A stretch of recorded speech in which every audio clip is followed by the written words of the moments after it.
pendengar, selamat datang di podcast kita kali ini. Hari ini kita kembali dengan topik yang cukup menarik nih. Topiknya adalah tentang hukum administrasi negara dan teori-teori yang relevan dengan isu-isu yang ada di Indonesia saat ini. Betul sekali. Kali ini kita banyak membahas bagaimana pemerintah menjalankan kewenangan, membuat kebijakan, dan memberi pelayanan publik. Negara ini wajib menjamin pelayanan yang adil dan merata, termasuk kini akses digital yang sudah jadi kebutuhan dasar. Nah, benar sekali nih kalau kita kaitkan dengan kondisi sekarang, banyak sekali masalah-masalah atau isu-isu yang menarik untuk dibahas. Pada segmen kali ini, kita akan membahas tentang kesenjangan digital yang ada di Indonesia. Salah satunya dapat kita lihat dan dapat kita bandingkan antara wilayah kota besar seperti Jakarta dengan wilayah timur seperti Papua yang masih kesulitan dalam mengakses internet atau teknologi digital saat ini.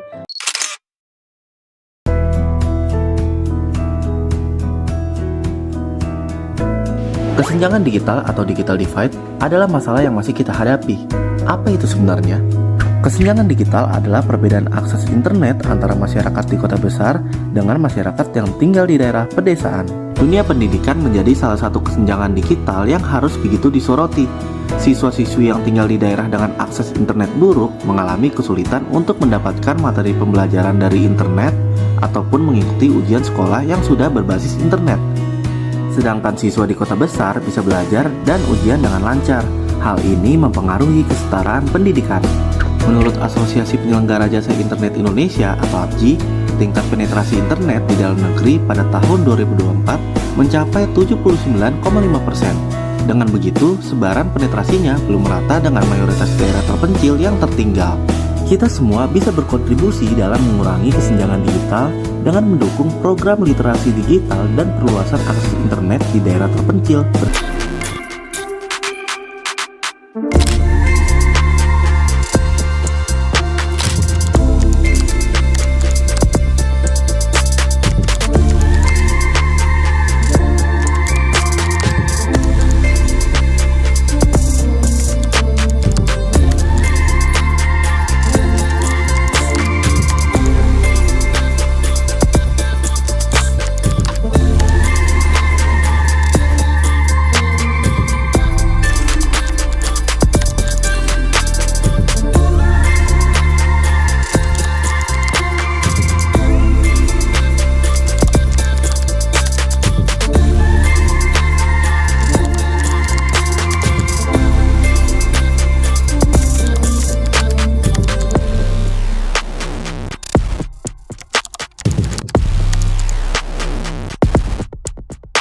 Gak semua anak bisa belajar dengan nyaman.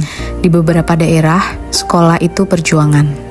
Tertinggal, terdepan, terluar. Di sini, akses listrik, guru, dan fasilitas sekolah masih sangat terbatas. Menurut data BPS 2023, angka putus sekolah di daerah tanpa listrik 2 kali lebih tinggi dibanding daerah lain. Sekolah yang punya listrik lebih mungkin punya komputer, internet, dan sumber belajar digital. Tanpa listrik, pilihan mereka semakin terbatas. Padahal, semua anak berhak punya kesempatan yang sama. Semoga suatu hari nanti gak ada lagi yang harus belajar dalam gelap dan keterbatasan. Persis banget nih, itu bisa dijadikan contoh nyata kebijakan publik yang belum sepenuhnya menjamin hak-hak warga negara. Meskipun sudah ada program Palaparing dan BTS 3T, sayangnya pada kenyataan ini implementasi kebijakan masih tergandala geografis, anggaran, dan teknis. Sehingga dari perspektif Han ini sendiri, inilah tantangan besar guna mewujudkan teori pelayanan publik dalam praktik. Jadi kalau kita kaitkan dengan teori hukum administrasi negara, berarti masalah kesenjangan digital ini menunjukkan belum optimalnya asas keadilan dan pemerataan dalam pelayanan publik ya? Yes, benar sekali. Seperti yang dapat kita lihat melalui teori welfare state menekankan bahwa negara itu tidak cukup hanya menjaga keamanan, tetapi harus aktif memastikan kesejahteraan masyarakatnya. Berarti dalam pandangan ini, layanan dasar seperti pendidikan, kesehatan, dan juga akses teknologi menjadi tanggung jawab negara. Jika dikaitkan nih dengan kesenjangan digital di Indonesia Timur, teori ini itu menegaskan bahwa pemerintah wajib hadir untuk menjamin masyarakat memiliki akses internet yang merata. Karena tanpa itu, hak atas pendidikan, kesehatan, dan ekonomi mereka akan terhambat. Setuju banget nih, hukum administrasi negara bukan hanya teori hukum, tetapi kerangka untuk memastikan kebijakan publik itu dibuat secara adil untuk masyarakat luas di Indonesia. Semoga segmen ini memberi pelajaran bahwa akses digital bukan sekadar kecepatan internet, tetapi juga keadilan dan masa depan untuk masyarakat. Sejak resmi mengorbit pada pertengahan tahun 2023, keberadaan satelit Republik Indonesia 1 atau Satria 1 yang memiliki kapasitas bandwidth 150 GB ini mulai dirasakan oleh masyarakat terutama di wilayah yang sulit mengakses jaringan internet.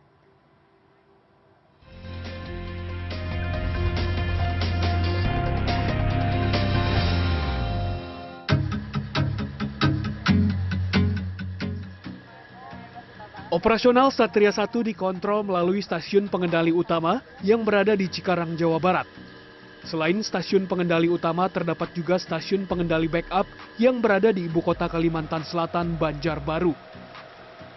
Keberadaan stasiun Bumi Banjarmasin di Banjarbaru ini tidak hanya sebagai backup atau cadangan jika stasiun Bumi Cikarang mengalami gangguan, namun juga sebagai gateway untuk mengoptimalisasi penyebaran akses internet, terutama untuk layanan publik, kesehatan, keamanan, dan pendidikan.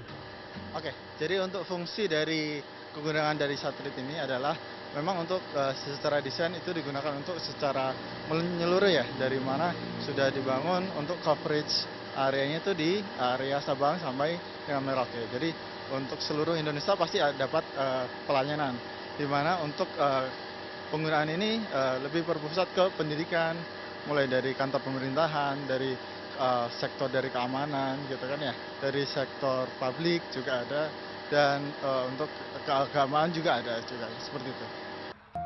Mari kita dukung pemerataan akses digital, karena teknologi seharusnya jadi jembatan penyatu bukan pemisah. Terima kasih sudah mendengarkan episode ini, sampai bertemu di episode berikutnya. See you!